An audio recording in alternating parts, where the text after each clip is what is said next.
I'm Dave Bernath, the CEO of Whirl. Glad to see everybody here. Although with these lights, I feel like I can't see you that well. Anyway, we have an exciting morning session for you. It's about 2.5 hours. Not that you'll all stay for the whole thing, but we're going to have 3 panels, followed by lunch. So there actually is food. I mean, it's great this year. There's some food at the food court outside, but nice food here if you're still around at the end of it. Look, it's like day 2, and I am hearing so much conversation around the opportunities in ad-supported streaming TV. We just recently put out a trends report. Whirl does this twice a year, and it showed that the overall hours of viewing for ad-supported television is up 29% from a year ago. And that's driven by a couple of factors.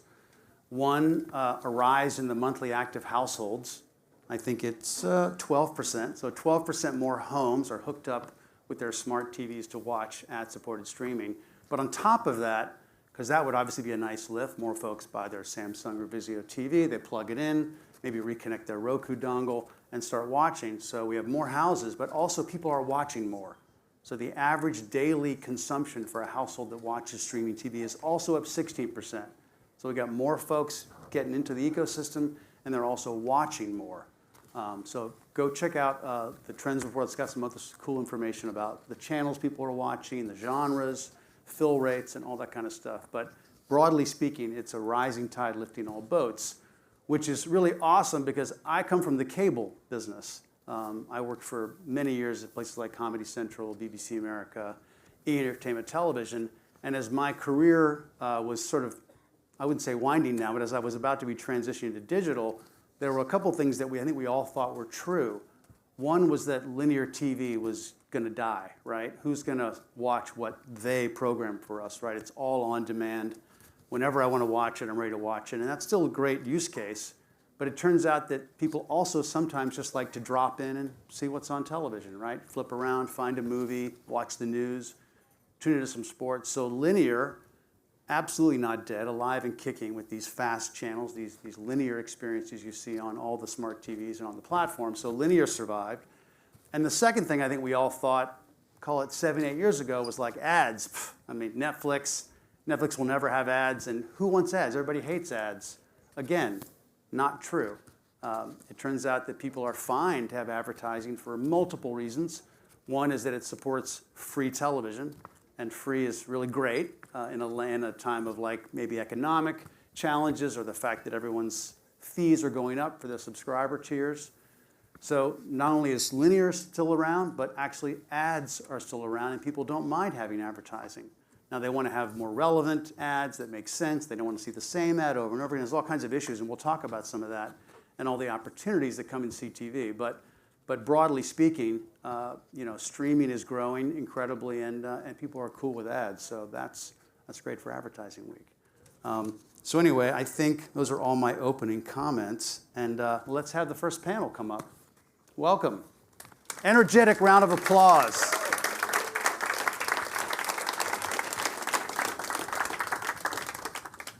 Welcome, everybody. Hi, Dave. Hi, Dave. Hello. We're going to sit in order of the slides, so you can keep track. Although we are going to do a round of intros, but I'm going to read my introduction to the panel, which is called Overcoming Fragmentation in CTV, Performance at Scale. Yeah. As the CTV market grows, so too does its complexity. Today, heightened fragmentation across platforms, data partners, and supply paths is limiting performance for advertisers. And in this session, industry leaders will unpack, always fun to unpack, what it takes to scale performance in streaming, from smarter data integrations to more precise contextual targeting. And we're going to learn how the DSPs, the data solutions, and the publishers are working together to simplify the ecosystem and deliver more efficient, impactful campaigns in streaming TV. So welcome, guys. Even though everyone can see your names on the screen or maybe marked it in their My Calendar on the app, and that's why they're here, just real quick, sort of name, rank, and serial number, who you are, your role at your company, and then we'll get into my first question. Tom, I'll kick it to you. Hello, I'm Tom Wolf. I'm the SVP of Business Development for Viant. I run all partnerships across data, tech, and supply with a focus on CTV, which is generally my background, having worked at Roku and Yumi and Comcast and all sorts of places. Awesome. I'm Marika Rock. I'm the Chief Innovation Officer at Curve. We're a patented data provider that focuses on cool, creative, interactive units that tie to the patented data we're providing about the content that it's running next to. A lot of y'all are probably thinking, what is a chief innovation officer?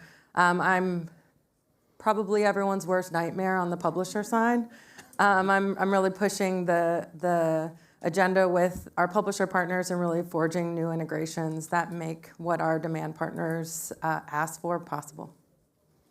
Thanks, Dave. I'm Mario. I'm CEO of Pier 39. As I joke around with my staff, that sometimes means I'm the janitor. But other times, I'm checking on everything. Pier 39 is a global contextual data company. We specialize in CTV side, helping publishers with their inventory becoming more discoverable and advertisers understanding transparency and understandings of what signals they need to use to have performant inventory. All right. Great. Christo Owen, SVP of Partnerships at Paramount Advertising. Remit is generally working on the streaming side of the business, working closely with our assets, Paramount Plus and Pluto TV, looking to help evangelize best-in-class offerings in the programmatic side, and I think generally streaming, and also focus on a lot of growth and partnership areas. Okay, great. All right, so we're not going to do that annoying panel thing where you ask a question and everybody has to answer it. We're going to do a little bit of it, though. So to start, and I will start with you, Krista, and we'll work back. Lucky you. Performance can mean a lot of different things based on the context. So just from your perspective, can you sort of define how you view performance in CTV, and then the metrics that matter most when we're talking about performance in CTV? Definitely.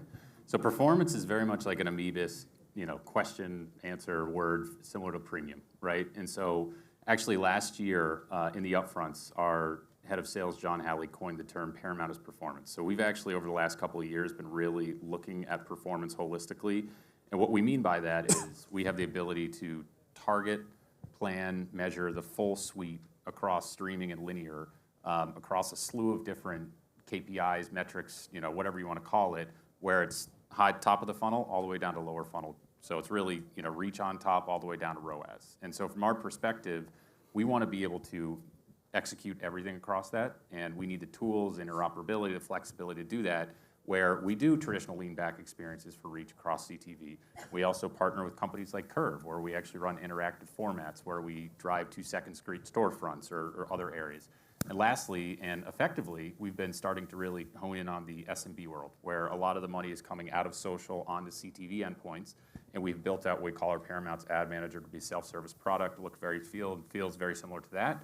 But at the same time, we're also working with other companies to do it, and we're seeing huge growth in there. So in a long-winded way of saying it, it's kind of everything. And I think CTV needs to be known as a full funnel approach, and that's what we're pushing.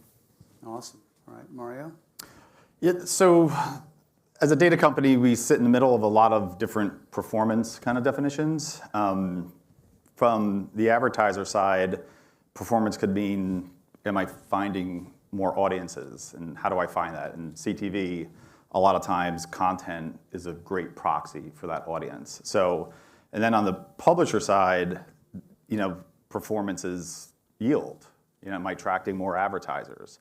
So I think overall, you kind of have to look at generally performance. Everyone kind of always goes to the advertiser. Did it perform? Did I get someone to my site or store or what have you? But CTV is still really new, in my opinion. And while everyone on the stage here, we're all trying to contribute to better signals or better interoperability. So as much as it is about the advertising performance or the publisher yield performance, there's a lot of interoperability performance signals where a partner of ours like Tom can attract more advertisers because of better signals, or Christo can find that there are more advertisers buying their inventory because of better signals that are fit a certain segment. So we all want to talk about performance and outcomes, but there's other different parts of the business because we're so new that I think we are still early in building out. Okay. Marika, your definition of performance from a Curve point of view. To add to all of that, which I violently agree with, we look at content down to the object level. So we can also tie if you're looking at a piece of content, we can look at products and actually run product match. So from a performance perspective, we actually grade the quality of our data. So I'd also challenge anyone who's working in contextual to look at the quality of your content and your contextual data and look at that from a performance perspective. So from a Kerr perspective, we look at the confidence scoring and how we're matching SKUs to context and then bringing that all the way down the funnel to what Christo and Mario are talking about. So I don't know if I'm hoping you guys saw a case study we put out with Warner where we actually processed 75,000 SKUs and correlated it to 50,000 ad slots. So from a performance perspective, there was an element of expectation and KPI with Warner, and then on the other side of that, Wayfair was able to track sales to that. So if you start at that very, very precise level, to then level that up from a contextual perspective to hit higher in the funnel from a performance perspective is it's a little easier because the deepest level is the most difficult to get to. So in alignment with my fellow panelists, I agree it depends on who you're asking what performance is. But the last thing I'll say is the interoperability side is we have to start there or else you can't truly measure the performance across the ecosystem. Right. Well, Tom, if you don't mind, we'll use your answer to the what is performance and maybe segue into like the next question, which is barriers or headwinds or things that need to improve if we're in the early innings, from your perspective. Absolutely. I'm aligned generally with the panel. Performance is dependent on the advertiser's definition. As an agent of the advertiser, we care about it. It could be brand awareness at the top of the funnel. We partner with Upwave and Synth to do studies there, and we see a lot of great results, but it could also be what are you seeing at the bottom of the funnel in terms of incremental ROAS, conversion lift, and we have a number of partners there, like I think Circana's in the room, for example. So we do see a lot of that. The biggest headwinds are dependent on which way you're looking at it. So at the upper funnel, I think everybody agrees TV is great. And it's getting better because events programming like live sports and certain time-locked premieres are bringing people back together to the TV sets at once, right? So you might see, we watch Peacemaker on HBO Max, right? It's 9 o'clock, I think that's a Thursday night, right? And then you've got Task at 9 o'clock. So we're starting to get to what was old is new again. The other side of it, the biggest headwind is the industry acquiescence to letting the walled gardens capture credit for everything that happens at the bottom of the funnel. Somehow they've managed to make people believe that if you go into their platform and you look up a brand name you already know and then you make the purchase, that they get 100% credit for that. That's a folly to us at Viant. So we're very focused on working with all of you, among others, on getting the proper attribution and contribution at the bottom of the funnel, because the walled gardens do not deserve 100% credit from a brand for getting that purchase made. Gotcha. I mean, anything else? Like, Christo, you guys obviously have done a lot of work you talk to, but it's also within sort of your own setup, and you need, I think you used the word when we were having our call the other day about transaction agnostic. Yes. And on some level, I guess you need the buy side to also be almost platform and publisher agnostic on top of that, right? So they can buy you, but also buy others in a similar fashion. How do you see it from your perspective? Yeah, well, I think barriers from our perspective, talking to a lot of our direct sellers, it's been perception.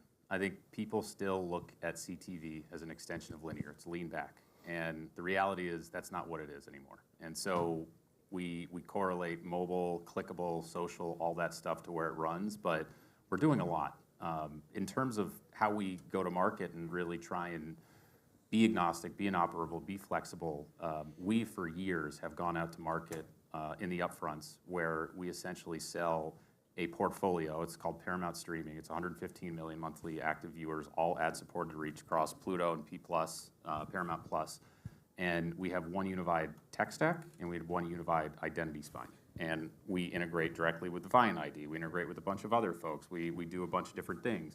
And one of the core tenets is flexibility about how buyers want to come to the table, right? So we can offer a hybrid approach where we actually have some very, very large shows, tentpole cultural moments out there, and buyers want to be aligned to that very specifically. So we've created what's called a streaming fixed unit where, similar to linear, you can actually buy an individual slot against an individual piece of content. So you can say, all right, Tulsa King Season 3, Episode 2, if a given advertiser wants to have the A position in that, doesn't matter if I'm watching it on Sunday night when we release the show or Tom watches it on Wednesday. I meant to mention you guys too. I totally didn't want to say anything. Sorry. But anyways, you can have that for a full week, But then the flip side of it is, if you want more of an always-on programmatic enablement across whatever you do, top of the funnel all the way down to lower end of the funnel, it's our job to offer all of it. And so in our upfronts, everything is transaction agnostic. You can do sponsorships, direct IO, PG, PMP,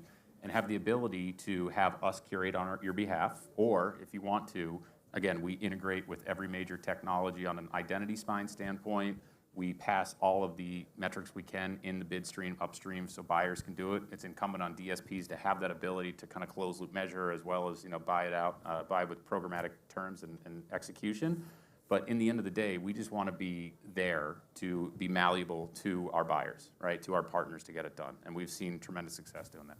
Gotcha. I mean, Marika, you talk a lot about interoperability, and so let's starting with headwinds, because what needs to change, what needs to improve, what's top of your list? Yeah, thank you. I wanted to rant a little bit, because in support of what Christo is saying, I want to add a layer of targeting to that ad slot that he's talking about. But in a live ecosystem, I'm actually able to pass more data in more real-time manner into the ad slot. But then when it transitions into VOD, in the ecosystem today, I can't. In the VOD ecosystem, I only can target at the asset level within that particular tech stack today. It has nothing to do with Paramount. It has to do with the ecosystem. So it's just, to talk to the advertisers about that sort of dynamic is very difficult, when also trying to, get across the value of the ad slot and say, hey, when I can actually contextually target at this moment within, let's say, 2 or 3 minutes, and when you're going to actually target this amazing ad solution, you're going to see a value of 10 times increase, but you only can do that in a live stream today within certain ad servers. So the push for 2026, and I know that it is going to happen, is that you actually can target the ad slot, the ad pod, I should say, regardless of your ad server, regardless of if it's in the programmatic ecosystem or a live line, or a direct line item. You need to be able to target that show at the pod level across the interoperable digital ecosystem. And today you can't. Right. So when we were actually, I'm so sorry, when we were actually pushing this, and I totally hear for the marketplace, but the publishers are basically saying, well, my current priority is frequency capping, and you're trying to tell me that you're going to add 15 layers of contextual to the metadata, but I'm just trying to track the frequency across all of these systems. So I totally get it, and I'm just making sure that everybody is kind of hearing from all sides of it, that we want to add all of this metadata to the possibility of how you can target, and then also work with the publishers to solve the frequency issue, which you guys are doing a great job of with Iris. But that is a huge frustration that the advertiser feels today, which is depending on what ad server you're in, and depending on if you're live streaming or accessing on VOD, you can't target a pod in one way and you can in another. Got it.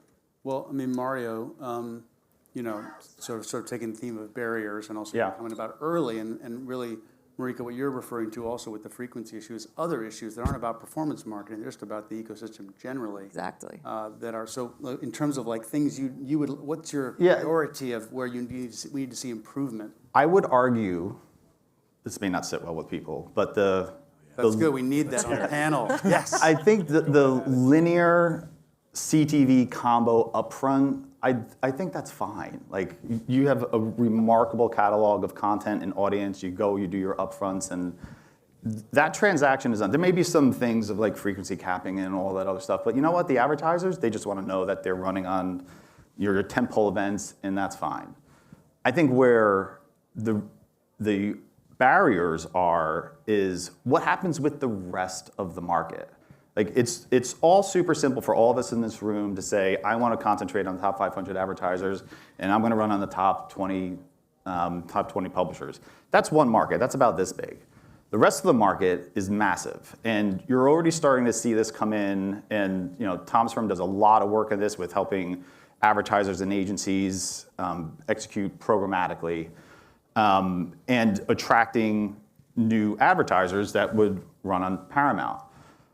But if you talk to anybody that's in the space, a lot of this is native programmatic buyers and expertise, And you can't really see past the app level. You don't really get as much transparency. And the amount of signal that's out there is preventing a lot of that market from coming in. So as we play this out, there's going to be more and more demand coming into the CTV environment, hopefully, that's going to need to transact on signals without barriers. And I think some of the early, more aggressive publishers that are doing work there are going to benefit from that. And then that's going to start the pull from others. Then ultimately, we'll have true market pricing and so forth.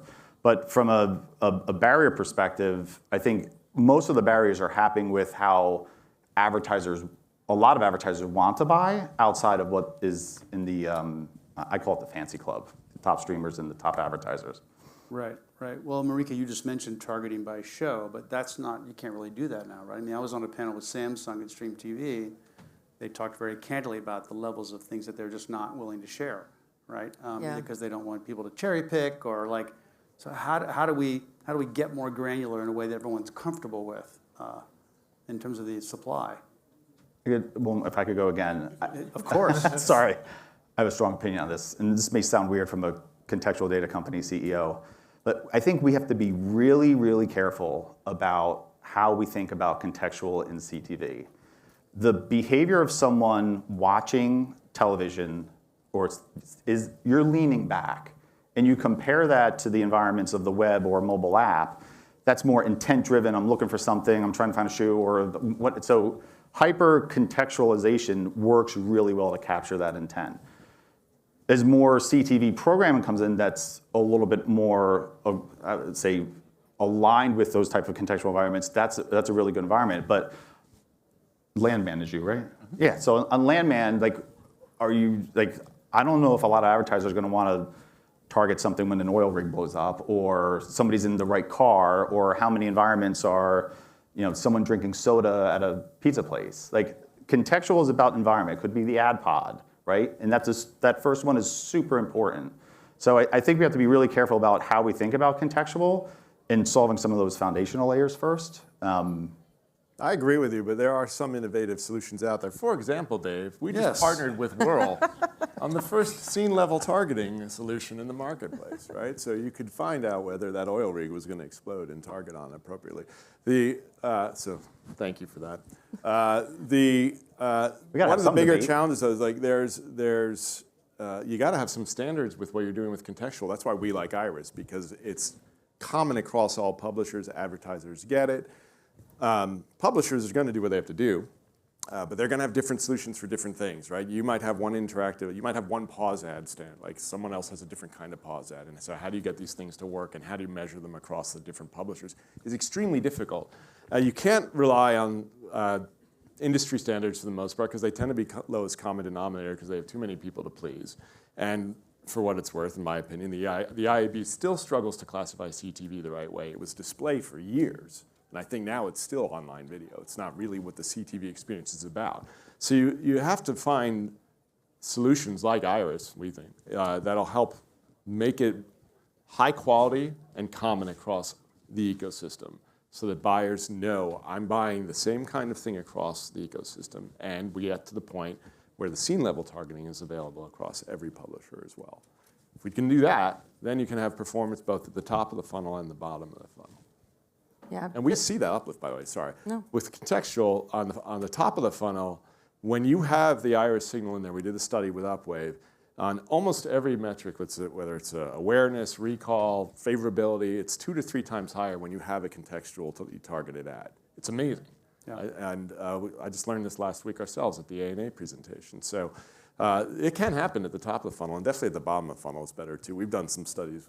We're working on something with you guys to figure out, what worked really well here, and it tends to be things like conversion lift and, like I said earlier, incremental ROAS. I don't have the numbers yet. Yeah, well, agreed. And Curve decorates data and partners with you guys and with Whirl, so we're all in partnership here. But I think we have data as well that proves that contextual targeting, even on the asset level, drives value. So don't let my rant derail anyone from actually buying asset level targeting. Do it. But when you then add the scene level and the pod level, the data is incrementally more, more impactful there in terms of driving whatever outcome agnostically measured by scent, upweight, what have you. But to kind of come back to what Mario was saying as well, is the publisher has to lean in a bit. The content does matter. The way that it's being streamed does matter. So, for example, if you're looking at a pause and you're looking at the frequency within which the viewer is watching whatever they're watching, if they're on like their fourth binging episode, they're in a much different headspace than if they're watching the one episode that's airing this week.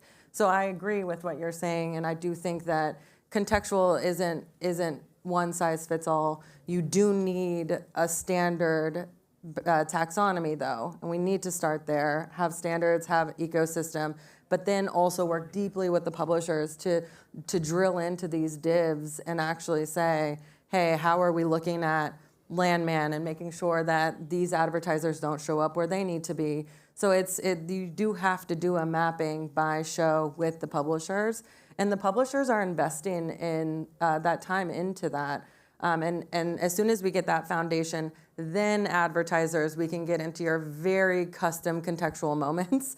But first, that base ecosystem needs to be established between the contextual standards, but also the show level divs across apps and how the viewers are consuming them.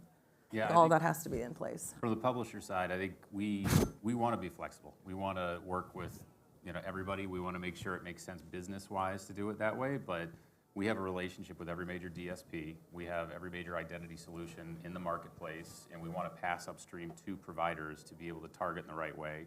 Contextual, I understand too. Scene level is interesting. I think from our perspective, we offer out different ways to purchase our supply in the market. If you really want to target a specific show or a specific scene, it's going to cost you a certain amount of money, and it's going to be certain value to do that, right? What we don't want to do is just in the bid stream pass Landman, so you can actually purchase it from a rotator where it's going to be half the price, and it's different. You run into certain areas around VPPA. You run into how you want to control things. What we do on our side is we have a flurry of different opportunities to purchase pre-curated packages, very specific targeting, very broad targeting. It's a sliding scale of price point. And in every single request, again, we're going to send a Viren ID, we're going to send another ID, we're going to do whatever, we're going to enable Curve and give the keys upstairs to the buyers that are looking for it. And post-campaign reporting, which I think most people don't do, is we actually provide show-level delivery. And so it validates it, but Based on a healthy spend, I would assume, right? Anybody who buys directly with us from a salesperson at our company gets a post-campaign report that provides screen level breakdown, show level breakdown, a lot of different dimensions, right? Yeah. I don't think our cohorts, a lot of them do that. Right. But the point is not to say, hey, I want it in the bid stream so I can target in real time. And that just misaligns with packaging. That doesn't misalign with other issues, it misaligns with packaging.